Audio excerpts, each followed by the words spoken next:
Imana ngo Mana mvugisha, sinumve Hortense, sinumva amagambo asanzwe, waca no mu nteruro imwe mwami ukagira ikintu mvugisha, ukagira umucyo utanga mu buzima bwanjye, mu buzima bw'ibyo nibaza, ukagira izindi mbaraga umpera mu ijambo ryawe. Reka dusengere imitima yacu. Data, mu izina rya Yesu, turagushaka n'ukuri, turagushaka ngo ujya wohereza ijambo ryawe rikadukiza, rikatubuza kwinjira mu mva zacu. Ijambo ryawe ni umwuka kandi ni ubugingo. Ijambo ryawe warituma rikagira ibyo rikiza, rikagira ibyo rikora, rikaduhagurutsa mu zindi mbaraga, rikaturemamo ibindi bintu bishya. Mwami, nanjye ndagushakana n'ubwoko bwawe, turakwifuza n'ukuri, turakunyotewe. Twemerere Mwami, ntibibe nk'ibisanzwe, ntibibe nk'ibyo dusanzwe twumva, ahubwo Mwuka Wera uvugiremo kandi twumve. Tuguhaye icyubahiro kuko uri inyuma y'ijambo ryawe kugira ngo risohoze. Ni mu izina rya Yesu dusenze, amen. Haleluya. Yesu abaho umugisha, abagire neza. Reka dufate Bibiliya zacu, mfite ibyiringiro ko uyifite. Ibyo byiringiro nzakomeza kubigira. Ndebera umuntu mwicaranye niba yifite. Wamurebye. Niba adafite igitabo se basi afite muri telefone. Reka da. Bantu b'iki kinyejana, abantu b'iyi generation nta rwitwazo muzagira. Abakera nta amatelefone bagendanaga bari bafite, byari ibitabo, yari imizingo, niko Bibiri tubwira, ari imizingo y'ibitabo, mvuga ko byabaga ari ibintu binini umuntu atabasha kugendana. None wowe muri ka telefone ufite mu Bibiliya yose, nta rwitwazo namba ufite rwo kutayisoma. Reka dusome ijambo ry'Imana mu rwandiko Paulo yandikiye Abikorinto rwa 2 ibice 6. Ndagusaba nguze gusoma igice cyose, kandi nzajya ngera ku wa 3 nkibyibuka ko nabahaye devoir, kandi vraiment devoir y'icyumweru ntago yagombye kuba igice kimwe. Hari umuntu wazemera gusoma igitabo cy'Abakori nako urwandiko rw'Abakorinto igice cya mbere, urwandiko rwa mbere rw'Abakorinto n'urwa 2 akazabisoma, tukazahura ku wa 3 yarabirangije. Yego, Imana ibahe umugisha, Imana ibahe umugisha. Haleluya. Imana ibahe umugisha. Ubwo murabyemeye kandi n'imbere y'Imana. Ugenda usome uzaryoherwa, birimo ubwiru bwinshi, birimo imbaraga z'Imana nyinshi. Tugiye gusoma rero ku gice cya 6 cy'urwandiko rwa 2 Paulo yandikiye Abikorinto. Ndasoma umurongo wa 1 n'uwa 10 kubw'impamvu z'umwanya, ariko nifuzaga mundi guhera ku wa 1 kugeza ku wa 10. Reka dusome urwandiko rwa 2 Paulo yandikiye Abikorinto igice cya 6. Reka dusome umurongo wa 1, hanyuma dusome n'umurongo wa 10, hanyuma turongera dusome muri Ezekiyeli ahantu harehare ibice 37 umurongo wa 1 tugeze ku murongo wa 10. Haleluya. Haravuga ku murongo wa 1 ngo kandi ubwo dukorana nayo turabinginga kugira ngo mudaherwa ubuntu bw'Imana gupfa ubusa. Kandi ubwo dukorana nayo turabinginga kugira ngo mudaherwa ubuntu bw'Imana gupfa ubusa. Umurongo wa 10. Dusa n'abababara ariko twishima iteka, dusa n'abakene nyamara dutungisha benshi, dusa n'abatagira icyo bafite nyamara dufite byose. Haleluya. Aba ni bande bavugwa hano hantu? N'abari muri Kristo Yesu. Amena.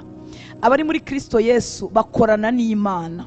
Ngo kandi ubwo dukorana nayo, utaza kugira ngo numuvuga butumwa gusa wivuga, ni twebwe twese abari muri Kristo Yesu. Kandi ubwo dukorana nayo turabinginga kugira ngo mudaherwa ubuntu bw'Imana gupfa ubusa. Wowe nanjye abari muri Kristo Yesu dukorana n'Imana.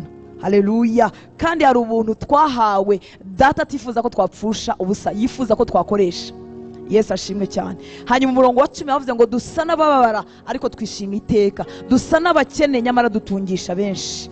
Waruzi ko ufite ijambo ryatungisha abantu. Haleluya. Ku rurimi rwawe habitseho ubukungu, habitseho gukiza indwara. Ku rurimi rwawe ushobora kubeshaho abantu. Oh haleluya. Ushobora kwimura urupfu rukimuka. Dusa n'abababara ariko twishima iteka, dusa n'abakene nyamara dutungisha benshi, dusa n'abakitagira icyo bafite nyamara dufite byose. Ayiwe, icyambo kamenya uwuriwe. Amen. Turasoma kandi ubuhanuzi bwa Ezekiyeli igice cya 37. yankuru ivuga ku magufa yumye, abantu benshi barayizi. ariko ndifuza ko tuyisoma hanyuma tukayigendanamo, tugiye kuyigiramo. Haleluya. Ezekiyeli 37 duhere ku murongo wa mbere tugeze ku murongo wa 10. Reka dusome ubuhanuzi bwa Ezekiyeli igice cya 37 umurongo wa mbere tugeze ku murongo wa 10. Haravuga ngo ukuboko k'Uwiteka kwangezeho. Uyu ni Ezekiyeli urimo kuvuga, ukuboko k'Uwiteka kwangezeho, ansohora ndi mu mwuka, aramanura angeza mu kibaya cyari cyuzuyemo amagufwa, anzengurukana aho yakikije hose, maze mbona ari menshi cyane muri icyo kibaya, kandi yari yarumye rwose. Mu yandi magambo yari yarumye cyane. Maze arambaza ati, mwana w'umuntu, mbese aya magufwa yabasha gusubira kubaho? Ndamusubiza nti, mwami Uwiteka ni wowe ubizi. Arongera arambwira ati, hanurira aya magufwa, maze uyabwira uti, yemwe mwa magufwa yumye mwe, nimwumve ijambo ry'Uwiteka. Uko ni ko umwami Uwiteka abwira aya magufwa ngo, dore ngiye kubashyiramo umwuka ngo mubeho, ngiye kubateraho imitsi, mbakwizeho inyama, kandi mbatwikiriza uruhu, mbashyiremo umwuka mubone kubaho, umenye yuko ndi Uwiteka. Nuko manura, uwo ni Ezekiyeli uvuga, nuko manura uko nategetswe. Ngihanura habaho guhinda, mbona isi itigita, amagufwa araterana, igufwa risanga irindi ryaryo. Nuko nitegereje mbona imitsi iyafasheho, maze inyama ziyameraho, byoroswa uruhu, ariko nta mwuka wari ubirimo. Maze arambwira ati, hanurira umuyaga, uhanure mwana w'umuntu, maze ubwire umuyaga uti, uku niko umwami Uwiteka avuga ngo, uturuke mu birere bine, wa mwuka we uhuhe muri iyo mirambo kugira ngo ibeho. Murongo wa 10. Nuko manura uko yantegetse, maze umwuka uyinjiramo, nuko ibaho, ihagarara ku maguru yayo, yiremamo inteko nyinshi cyane. Amen. Haleluya. Tujya kuganira ku ijambo rivuga ngo uri ibyiringiro byabo. Haleluya. Wowe uri ibyiringiro by'abo bantu, uri ibyiringiro by'abawe. Nta nubwo uri ibyiringiro by'abawe gusa, uri ibyiringiro by'igeneration Imana yemeye kuvukiramo. Haleluya. Wowe n'Imana mwakorana ibintu bigahinduka. Icyama umwuka w'Imana akabyandika mu mutima wawe, akabikumvisha birenze uko ndi bubivuge mu magambo yanjye. Haleluya. Dutangiye dusoma cyangwa se tubona cyangwa se dukonstata ko amagufa yari yumye, ngo kandi rwose yari yumye cyane. Biragaragara ko nta byiringiro ayo magufa yari afite. Siko nawe wabibonye? Nta byiringiro namba ayo magufwa yari afite. Haleluya. Uyu munsi turavuga amagufwa, ariko turerekeza ku bice by'ubuzima bitandukanye bitugize. Biza bintu urebaho ugasanga nta byiringiro byo kugaruka, nta byiringiro byo kumera nk'uko Imana ishaka bihari. Yesu ashimwe cyane. Iki gihe Ezekiyeli yarahagazemo niko byari bimeze ku nzu ya Isiraheli cyangwa ku bantu b'Imana. Haleluya. Imana ije ntiyamanuka ngo ivugane n'ayo magufa direct, ntiyayahanurira ubwayo ngo yivugire, kandi Imana yashoboraga nayo kuvuga abagufa akegerana. Haleluya. Niyo mpamvu uri ibyiringiro byabo, kuko Imana irifuza gukorana nawe. Yesu ashimwe cyane. Haleluya. Uwiteka akenera kumenya imvugo ya Ezekiyeli kuri ayo magufa. Yesu ashimwe cyane. Araza bagirana ikiganiro gisa nkaho ari ukwigiza nkana, gisa nkaho Imana yari ibizi. Imana ivugisha Ezekiyeli, iramubaza ngo, mbese mwana w'umuntu, aya magufa wo kuyareba yumye cyane, urabona yakongera kubaho? Ezekiyeli asubiza igisubizo cyiza, aragenda abanetre, aba hagati na hagati. Aravuga ati, ntiyavuga ati mva arumye cyane ntiyabaho, ntiyanavuga ati Mana ubwo hari yabaho wayabeshaho. Aragenda aba hagati na hagati, aravuga ati Mana ni wowe ubizi. Haleluya. Ezekiyeli w'uyu munsi aragerangwa nawe nanjye. Imana ikeneye kumva icyo uvuga kuri iyo situation yaboze yapfuye. Yesu ashimwe cyane. Ikeneye ijambo ryawe, ikeneye kumenya igitekerezo cyawe. Irimo irakubaza uyu mugoroba ngo, mwana w'umuntu kanaka, wowe mu izina ryawe, ese aya magufwa yumye yakongera kubaho?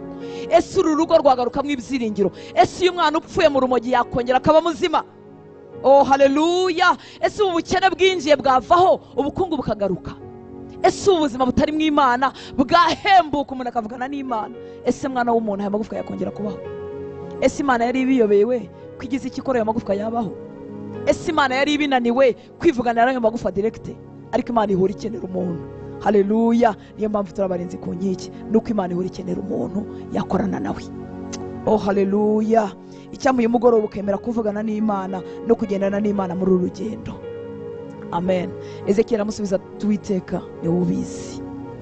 Yari afitemo, reka mvuge ngo akuka gake kuko mu by'ukuri nawe yarabibonaga ko ayo magufa nta byiringiro afite, ariko ko yarimo kugirana n'Imana ikiganiro aravuga ati reka njye hagati na hagati, nubura ibyiringiro burundu basi ujye upfa kuba hagati na hagati. Haleluya. Ntukavuge ngo yarapfuye yaraboze byararangiye, iryo jambo uzaryirinde, kuko Imana hari imbaraga yashyize ku rurimi rwawe. Ukuvuga ngo byarapfuye byararangiye niko birushaho gupfa, kandi Imana irakwizeye. Haleluya. Igisubizo rero Ezekiyeli agiye gusubiza Imana ni icy'ingenzi ku Mana. Icyo uvuga uyu mugoroba iyo uri musenga, icyo umanuka uvuga iwawe ni icy'ingenzi, icyo uvuga ku magara yawe ni icy'ingenzi, icyo uvuga ku rubyaro rwawe ni icy'ingenzi mu maso y'Imana. Haleluya.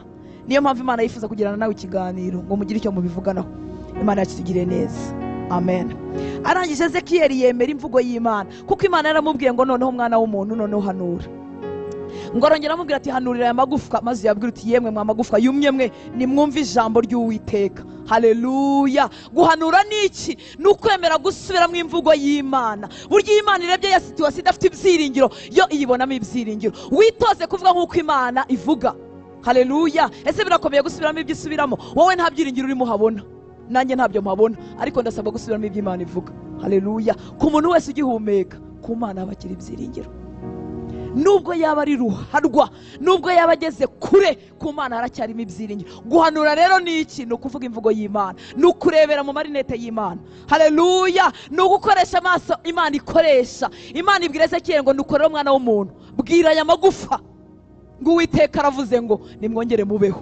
Haleluya. Imvugo ya Ezekiyeli yari ikenewe, nawe hari icyo wavuga bikongera bikabaho. Oh haleluya. Imana yari ishoboye kwivugira, ariko Imana ihora ishaka umuntu. Iragushaka murinzi ku nkiki, iragushaka mwana w'Imana watangiye urugendo, kuko uri umukozi ukorana nayo. Reka tumuhe icyubahiro. Haleluya. Imana iratwizeye, icyaduha kubimenya, twahindura imvugo, twahindura imisengere, twahindura uburyo tugendanamo n'Imana. Haleluya. Ezekiyeli yemera imvugo y'Imana, atangira guhanura nk'uko yategetswe, nubwo bisa nkaho bidasobanutse, kuko ibintu Ezekiyeli yaragiye gukora ntabwo byari bisobanutse. Iyo umuntu arimo areba umuntu utagifite ibyiringiro akiyemeza gukomeza kumuha andi mahirwe, mu by'ukuri ntabwo biba bisobanutse. Yesu ashimwe. Ariko tuba twiyemeje kubikora nk'uko Imana yadusabye kubikora. Haleluya. Aramubwira ati ngaho hanura aya magufa uyabwira uti yemwe mwago magufa mwe nimwumve ijambo ry'Uwiteka. Haleluya. Jya umanuka iwawe uvuga ngo yewe warugo we niwumve icyo Uwiteka avuga, yewe wa mwana unaniwe we umve icyo Uwiteka avuga, yewe wa bukungu bwanze gukira we umve icyo Uwiteka avuga. Haleluya. Uwiteka ahora avuga ubuzima, ahora avuga ibyiza, ahora avuga ibibeshaho. Haleluya. Nta kintu na kimwe aciraho iteka. Nzamukunda kugeza ku iherezo. Haleluya. Nta kintu na kimwe aciraho Uwiteka. Ibyo byumye bipfuye nta kindi bikwiriye kubwirwa, ntibikeneye kukomeza kubitangara ngo uvuge ngo ariko wa magufa ngo urumye cyane. Ezekiyeli ashobora gukomeza kureba uburyo amagufa yumye, agakomeza akavuga ariko wa magufa turumye we. Umva bagore beza, musohoke mu biganiro by'ubupfapfa kwirwa avuga ngo umugabo wanjye ngo ni mubi we, ngo umwana wanjye ngo urumogi we, mukabyicaramo mu gitondo mukabyicaramo nimugoroba. Amagufa yumye akeneye kubwirwa iki? Kubwirwa icyo Uwiteka avuga. Haleluya. Kuko inama zawe nta nubwo zamukiza, none se niho zitanze, ariko bikeneye kubwirwa icyo Uwiteka avuga. Ezekiyeli ahita yambara umwambaro Uwiteka ashaka, ahita yinjira mu mvugo Uwiteka ashaka, aravuga ngo mwa magufa mwe hari ibyiringiro mwakongera mukabaho. Oh haleluya. Mwakongera mukagira ubuzima. Umurinzi ku nkike akwiriye kwitondera icyo akanwa ke kavuga, kuko Uwiteka arimo arakureba nk'umukozi ukorana nawe. Kandi ayo magufwa nubwo yumye warareba akabona rimwe ingabo, akabona yakongera kubaho. Haleluya. Ku murongo wa 5 ngo uko ni kumwe umwami Uwiteka abwira ayo magufwa ngo dore ngiye kubashyiramo umwuka ngo mubeho, ngiye kubateraho imitsi, mbakwizeho inyama kandi batwikiriza uruhu, mbashyiremo umwuka mubone kubaho, umenye yuko ndi Uwiteka. Icyo nkundira Imana, ibintu byose ijya gukora irabanza ikabivuga, kuko izi ko mu ijambo oh haleluya harimo imbaraga zirema. Bwoko bw'Imana twarakijijwe, Imana yizeye akanwa kacu, Imana yizeye imivugire yacu. Oh haleluya. Kuko izi neza ko biri mumanukane n'imbaraga zo gukora ibyo twavuze. Rekeraho kuvuga uburyo situation ari mbi, nimbi nyine. Hari undi muntu ushinzwe kubivuga yitwa Satani n'abadayimoni n'abakozi be babi. Nibo bavuga ati none arapfuye birarangiye, nibo bavuga ati wa mwana we murabizi noneho yarapfumva, noneho ageze kure abyiringiro. nibo bavuga ati yo yarahombye none umva nta n'ikintu asigaje. Bashinzwe kwamamaza ibibi, wowe ushinzwe kubivuguruza. Haleluya. Vuga icyo Uwiteka avuga.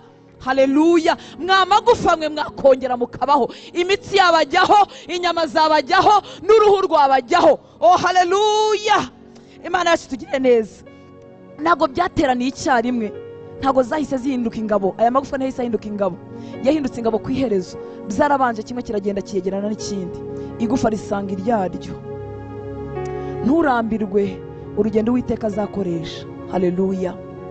Reka fata urugero rutoya. Iyo umuntu yageze kure, ajya kure y'Imana, tuvuge umwana wawe, urugero rwawe, cyangwa umugore wawe, cyangwa umugabo wawe, yagiye kure y'Imana.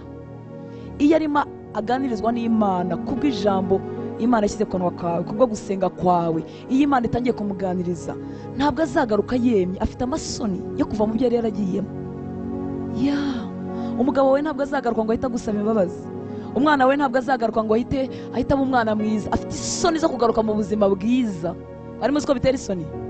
Bitera isoni kugaruka. Rero umwana w'Imana wirambirwa, ni processus yarya, wirambirwa urwo rugendo ruzatuma ayo magufwa ahinduka ingabo. Haleluya. Ese hari umuntu wanyumva? Wirambirwa ayo magufa. Ezekiel agihanura ntabwo umwuka wahise ujyamo, igufa ryatangiye gusanga igufa rigenzi ryayo. Ngo mukanya akomeje guhanura, imitsi ijyaho, uruhu rujyaho, inyama zitangira kujyaho, bitangira kugenda byiforomamo ingabo, ariko umwuka wari utarajyamo. Haleluya. Umurinzi ku nkike ntabwo asenga rimwe ngo arekeraho. Buryo wasenze Imana itangira kuvugana nawe. Barya abantu bakubwisha ukuri, yakubwira ko ubwo buzima atangiye kubwanga, ntarabona imbaraga zibuvamo, ariko atangiye kubwanga.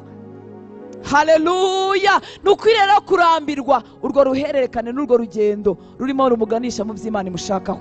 Imana yacu tugire neza. Reka tumuhe icyubahiro. Haleluya. Azatangira buhoro, afite isoni zo kuva muri bya bindi yari yaragiyemo. Ikindi abafite n'abandi bantu bamuseka. Urugero, niba yari umuntu usinda, niba yari umuntu umeze gute, azaba afite abantu bamubwira ati ye nawe uragiye muri bya bintu by'abagore, nawe uragiye koko nawe barakujyanye, babagabo barakore barakujyanye, babasore barakujyanye. Nuvuga ngo afite isoni zo kuva mu cyiciro yari yaragiyemo. Wowe murinzi ku nkike urasabwa gukomeza guhanura. Haleluya. Igufa risanga irindi gufa, igufa ryambara umubiri, rijyaho imitsi. Haleluya. Ririmo rigana mu byo wahanuye, kuko kugerayo ko bizagerayo, kuko Imana irakwizeye. Uri umukozi ukorana n'Imana. Haleluya. Hari ubupfapfa budakwiriye kuba ku rurimi rwacu. Imana yacu tugirire neza. Amena. Ukwiriye kwigishwa ukamenya iyo transition, iyo nzibacyuho yo kuva mu byo Satani yari yarasesetsemo abantu bacu n'ibyacu, turimo tugana mu by'Imana ituvugaho. Hariho urugendo. Imana yacu tugirire neza. Haleluya. Uwo muntu uri muri urwo rugendo ntakwiriye guhutazwa. Muranyumva nshuti z'Imana, kuko ntabwo ari bitagira imbaraga nk'izo wumazemo iminsi. Nawe wibuke kugira ngo ubashe gusenga, wibuke igihe byagufashe. Kugira ngo ubashe kwikuraho cya cyaha kimwe, wibuke igihe byagufashe. Kugira ngo ugire imbaraga zishyira amavi hasi, wibuke igihe byagufashe. Muri iyo transition ukwiriye guhutaza ushinzwe kurinda. Haleluya. Niba ari umugabo wawe, niba ari umugore wawe, niba ari umwana wawe, niba ari umuvandimwe wawe, ntukwiriye kumuhutaza, ukwiriye gukomeza guhanura. Haleluya. Kandi icyo nkundira uyu mwuka w'Imana, si ngombwa ngo duhanure bumva. Oh haleluya. Aya magufwa nta matwi yari afite, ariko muri yo, oh haleluya, hari harimo ubushobozi bwo kumva ijwi ry'Umuremyi. Iyo usenga si ngombwa ngo usenge bumva, ariko iyo ushyize amavi yawe hasi ugasenga Imana, haleluya, kuko yakwizeye nk'umuntu ukorana nayo, ica muri ibyo ngibyo ikavugisha umutima we. Yesu ashimwe cyane. Hari igihe umuntu asenga mu bupfapfa, akirukana amadayimoni mu bupfapfa, ahubwo umuntu agarutaho kunangira umutima we. Hari igihe cyo kuvuga bumva, n'igihe cyo kuvuga batumva. Imana yacu tugire neza. Haleluya. Ngo ndahanura nk'uko nategetswe. Yesu ashimwe cyane. Imvugo yanjye itangira guhinduka. Ni ukuvuga ngo sinongera kwamamaza iby'ububi no kuma kwa ya magufa. Haleluya. Murinzi ku nkike uranyumva? Imvugo yawe ntiyongera guhora itangarira kuma kwa ya magufa. Arumye ni koko, nta byiringiro bihari, ariko wowe wahamagariwe kugira gute? Guhanura, kuvuga icyo Imana ivuga. Ezekiel niko yakomeje kubigenza. Haleluya. Ndakwinginga kugira ngo ukomeze uhanura ubudacogora. Amen. Atangiye guhanura ku murongo wa 7 ngo habayeho urusaku, ngo nuko mpanura uko nategetswe, ngihanura habaho guhinda, mbona isi itigita, amagufa araterana, igufwa risanga irindi ryaryo. Iyo twatangiye gusengera ibintu, iyo twatangiye guhanura, habaho urusaku, habaho gukocagurana kwa magufa. bigenda biti. Uzumva umwana w'Imana akubwira ati ntarasenga nari nibereye amahoro. Burya ntiwari amahoro, rwari urupfu. Muri moruge nta rusaku rubayo, zari intumbi. Utangiye gusenga habaho urusaku.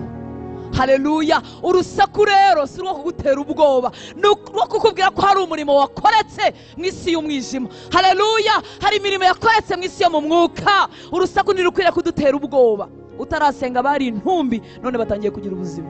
Iyo batangiye kugira ubuzima bakubuza kujya gusenga, kuko none barabona kujya gusenga, mbere ntibabibonaga. Reka duhese icyubahiro. Haleluya. Atangiye guhanura habaho urusaku, ubuzima buragaruka. Iyo dutangiye gusenga ntabwo Satani azagubwa neza. Nabo turimo dusengera Satani yaratwaje igitugu, ntabwo bazakomeza kuba amahoro. Ariko ntuzatinya urusaku. Ese uranyemera ko utazatinya urusaku? Haleluya. Rugomba kubaho kuko isi yanyeganyeze, mu mwuka byacicikanye, kuzimu harimo haratabaza ngo nitutamurwanya araducitse kandi araducikanya nabe. Wibuke kuri ibyiringiro byabo. Wewe wakijijwe uri ibyiringiro by'abavandimwe bawe. Wowe upfa gutera agatambuka kizwe uri ibyiringiro by'umugabo wawe, uri ibyiringiro by'umugore wawe, uri ibyiringiro by'ababyeyi bawe, uri ibyiringiro bya bene wanyu batazi Kristo, uri ibyiringiro by'itorero rya none, uri ibyiringiro by'abera. Gusenga kwawe ntabwo ari impfabusa. Haleluya. Satani rero yasakurishije, iyo ahindishije umushyitsi abagira ngo urekeraho gusenga, nawe uzime ibyiringiro bishire. Ibintu byose mu isi yo mu mwuka bikoreka kuko hari abantu basenze. Satani arabizi, ariko n'ijuru rirabizi kandi ijuru rirabishyigikiye. Haleluya. Imana yacu tugire neza. Amen. Ngo nuko mpanura uko nategetswe ngihanura habaho guhinda, mbona isi itigita, amagufwa araterana, igufwa risanga irindi ryaryo. Ibi bintu byose byakoretse kuko Ezekiyeli yavuze. Ese hari umuntu witeguye kuvuga? Ese hari umuntu witeguye kutazaceceka? Ese hari umuntu ugiye gusenga bumva cyangwa batumva? Oh haleluya. Isituasiyo zose burya zigira amatwi kandi zitegereje ijwi ryawe, kandi Imana irakwizeye kuko uri umukozi ukorana nayo. Amen. Bibiliya yatubwiye hano twasomye mu Bikorinto ngo dusa nk'abenda gupfa, ngo ariko nyamara dutungishije benshi. Dusa n'abakennye ariko dutungishije benshi. Haleluya. Bibiliya icyo ishaka kuvuga ni iki?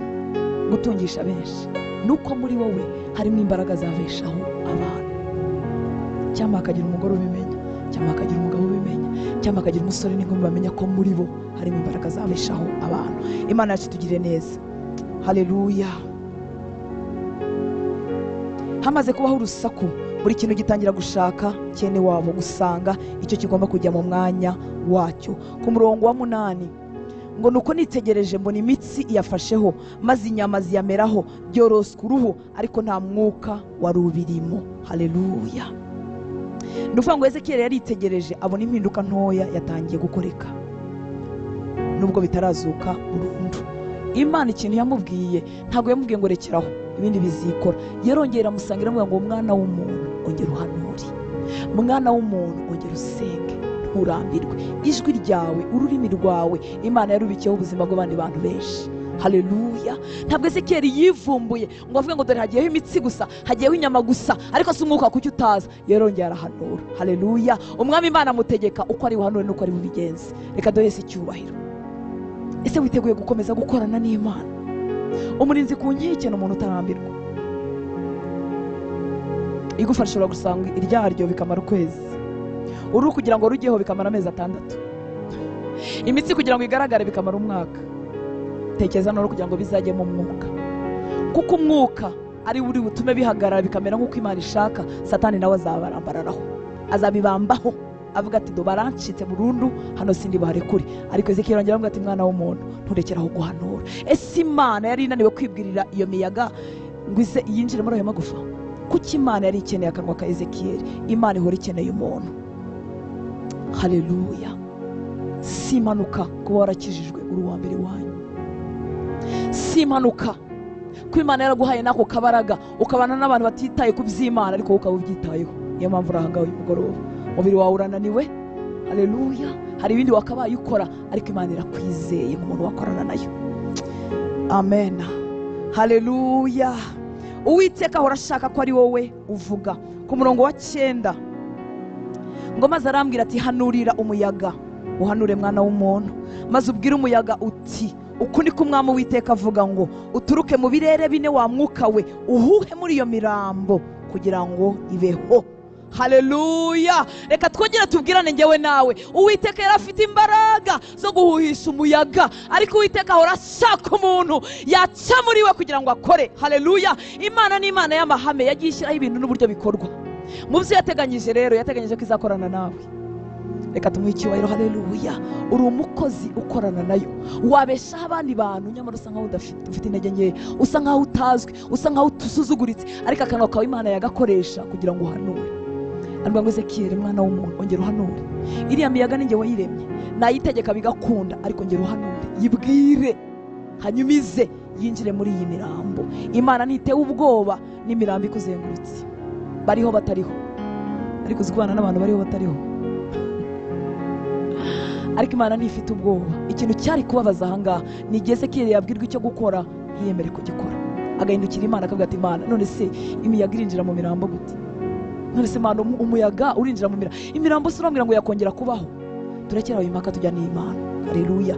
Ubwo uriho nabo bakiriho haracyari ibyiringiro. Haleluya. Ubwo uhari ushobora guhagarara mu cyuho, haracyari ibyiringiro ko buri situasiyo yose yahinduka. Wategeka umuyaga ugahuha mu nda z'ingumba, ingumba ikabyara, utarakikiye agakikira. Haleluya. Wategeka umuyaga ugahamagara umukobwa, ugahamagara umuhungu, abana bawe nabo bagashyingirwa. Wategeka umuyaga umugabo wagakurwa mu kabari, wategeka umuyaga umugore wagakurwa mu burara. Reka duheze icyubahiro. Haleluya. Wategeka umuyaga umwuka w'Imana nawe agatura muri wowe, ugahinduka umunyembaraga. Imana irakwizeye, ikitangaza gusa nuko wowe utajya ugera igihe kuyizera. Abanize ku myiki mwanyemera mukiga kwizera tudategereje ku bantu. Oh haleluya. Umwami Yesu abaho umugisha. Umva impamvu Imana yemera ko uba hagati yawe nabo. Abantu bakijijwe Imana ibabona nk'abatambyi. Irya jambo dusoma muri Petero, mu rwandiko rwa mbere rwa Petero igice cya 2:9. Iyo wakijijwe Imana ihita ikubona nk'umuntu uhagarariye ubwami bwayo muri uwo muryango, muri iryo torero, ku isi. Aho uri hose amaso y'Uwiteka bakuriho. Haleluya. Amen. Haratubwira ngo ariko mwebwe mu ubwoko bwatoranijwe, abatambyi b'ubwami, ishyanga ryera, n'abantu Imana yaronse, kugira ngo mwamamaze ishimwe ryabahamagaye, ikabakura mu mwijima ikabageza mu mucyo wayo witangaza. Umuntu wakiriye Kristo ntabwo ari umuntu ubonetse wese.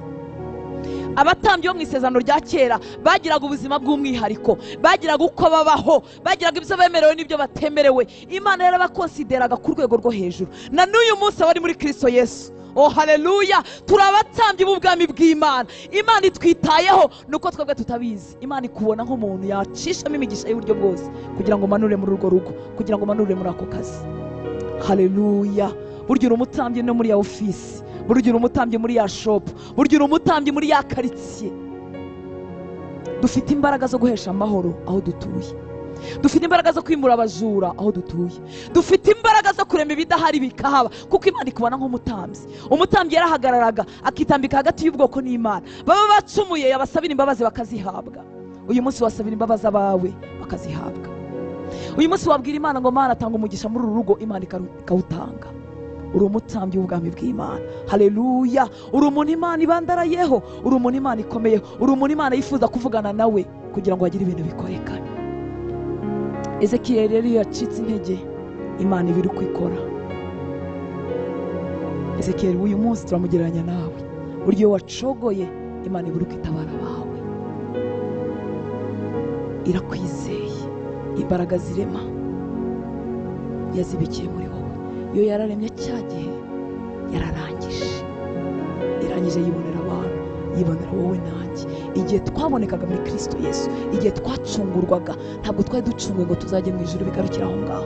Twari ducunguwe twongererwa iminsi yo kubaho kugira ngo dusigare dufatanya n'Imana kurema amahoro ahatari, kurema umugisha aho utari, kuvuguruza Satani, kuko Imana ntiri bumanuke, ariko yarasize ubutware mu mwana wayo.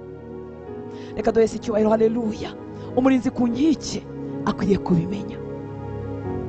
Ikibazo si amagufa yumye yumagaye, ikibazo si ubukene butinze, ikibazo si uburwayi butinze, ikibazo si ukudakizwa bitinze, ikibazo ni Ezekiyeli utamenya uwo yagizwe we. Ariko iyo Ezekiyeli yemeye guhanura nk'uko yategetswe, ibintu birahinduka. Haleluya! Imana yacu itugirire neza. Abantu benshi bakijijwe ntabwo bazi isano bafitanye n'Imana, ntabwo bazi uburyo Imana ibizeye, ntabwo bazi uburyo Imana itegereje ko bakoresha akanwa kabo kugira ngo bagire ibyo bareme. Imana yacu itugirire neza. Amen. Haleluya! Hari ikintu uhuriyeho n'Imana. Mu rwandiko nanone Pawulo yandikiye Abikorinto igice cya 5:20, nenda kugana ku musozo, haravuga ngo nicyo gituma, urwandiko rwa kabiri Pawulo yandikiye Abikorinto igice cya 5:20, haravuga ngo nicyo gituma tuba intumwa mu cyimbo cya Kristo, ndetse bisa naho Imana ibingingira muri twe. Nuko rero turabahendahenda mu cyimbo cya Kristo kugira ngo mwiyunge n'Imana. Nicyo gituma tuba intumwa mu cyimbo cya Kristo. Haleluya! Ndetse bisa naho Imana ibingingira muri twe. Uri intumwa mu cyimbo cya Kristo. Haleluya! Buryo ushobora gukora ibintu nk'igihe Kristo yaba yageze iwawe. Oh, haleluya! Kristo ageze iwawe uburwayi bwakwimuka. Kristo ageze iwawe amahoro makeya yahunga. Kristo ageze iwawe yategeka ubukene bukahava. Uri intumwa mu cyimbo cya Kristo. Ntabwo yenda kugaruka uyu munsi, azagaruka aje gutwara itorero, ariko arakwizeye. Haleluya! Arakwizeye. Uri intumwa mu cyimbo cya Kristo. Hagarara rero ukoresha ubutware wahawe. Murinzi ku nkike, uri intumwa mu cyimbo cya Kristo. Uri umuntu Imana yakorana nawe ibyo butware. Rekera kwisuzugura, rekera kubyohereza ibunaka. Ni wowe Kristo yatoranyije mu gihe nk'iki ngiki. Ubwo itanzanye ngo mvuke iwanyu, ikemera ko mvuka aho navutse, nuko yari kwizeye ko wahakorera. Haleluya! Nanjye nyizeye ko nakorera aho yanshyize. Reka tumuhe icyubahiro. Yaratwizeye, aduhindura abantu ashobora gutuma, abantu bashobora kumugendera. Haleluya! Dufite imbaraga, ibikoresho bingana nk'ibyo Kristo yari yarohereje mu isi. Muri Yohana igice cya 20:21 ngo Yesu yongera kubabwira ati, amahoro abe muri mwe. Uko data yantumye niko nanjye mbatumye. Uko data yagize gute? Uko data yantumye niko nanjye mbatumye. Abantu bose bizeye Kristo baratumwe, bahawe manda imwe, bahawe misiyo imwe, bahawe ibikoresho bimwe n'ibyo Kristo yari yarahawe. Reka tumuhe icyubahiro watwizeye. Haleluya! Ijambo ryawe rirarema. Bipfira hehe rero? Duhagarara nk'aba Ezekiyeli. Rimwe na rimwe turi mu mwuka, iyo twasenze, iyo dusohotse nk'ahangaha. Uyu munsi nusohoka urasohoka uri mu mwuka. Haleluya! Tugasohoka turi mu mwuka, tukareba ya magufwa yumye, kuko tuvanye imbaraga zo gusenga. Ahangaha twagere tugahanura. Amen. Bwacya kabiri nyuma y'iminsi 2, ibyo twahanuye tukongera tukabyica. Tekereza Ezekiyeli aza kubwira amagufa ngo mwamagufa mwe, Uwiteka aravuze ngo nimubeho. Mu kandi kanya Ezekiyeli yacogora, akaza akavuga ati mwamagufa mwe murumye cyane, nta byiringiro biri muri mwebwe. Uko niko abana b'Imana benshi bagenda bica ibintu. Haleluya! Urasohoka hano niba ufite umugabo w'umupagani, ugenda uvuga ngo uzabaho, uzakizwa, tuzasazana, uzaba umugabo mwiza, uzakorera Imana, uravayo, urava mu businzi, urava mu busambanyi, kuko usohotse hano uri mu mwuka. Bigera kuwa kabiri, uvuga ati njyewe uyu mugabo yaranyobeye, niba ari shitani ituye muri we. Rya gufa ryari ryemeze kwegera irindi, rirongera riratatanye. Urava hano uvuga ati uyu mwana wanjye uri mu rumogi, uyu mwana wanjye uri mu nzoga, uyu mwana wanjye wishwe n'ubusambanyi, arabaho, azakorera Imana, mfite amasezerano, ndategeka umwuka kugira ngo winjire mu buzima bwe. Bigera kuwa kangahe urimo uhamagara mukuru wawe umubwira uti wa mwana yananiwe.